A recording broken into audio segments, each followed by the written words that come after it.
with the Nifty hitting all-time highs, investors have very quickly moved on from post-election results, with the narrative being very firmly that it's going to be business as usual again.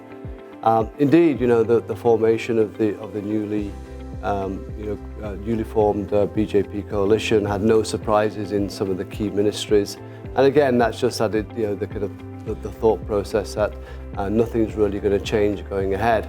In fact, it probably couldn't have done anyway if you think about it, because the infrastructure spending that the government has to do towards defence, power, renewable energy, railways really wasn't going to change, no matter who came into power. So those expenditures will continue, and so those sectors will see quite a lot of orders being given over the next 100 days or so. So that's going to be a fillip for the market in terms of these new orders. I think where we go to now is really to focus towards what's going to happen in the budget. Now, we had an interim budget which is again focused on those infrastructure spending which I've mentioned, so maybe no extra there, but obviously the market will focus on if there's any kind of more revenue or populist type revenue expenditure. The good news for the government is that the RBI gave a huge dividend, which was equivalent to about 0.4% of GDP. So it gives the government scope to maybe do some boosting of the rural economy without hurting the fiscal deficit target of 5.1%.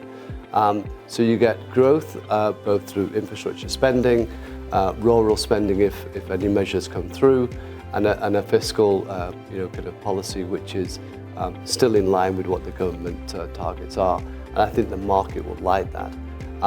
The one area which I think it will be a concern for the markets obviously is capital gains tax. Will they, won't they? Obviously, there's a case for both sides. We'll have to wait and see, but I think the market would not respond initially so well to capital gains tax being increased. So it could add to the volatility ahead of the budget in July. But in between that time, I think we'll start to see a slew of projects being awarded to keep the markets happy.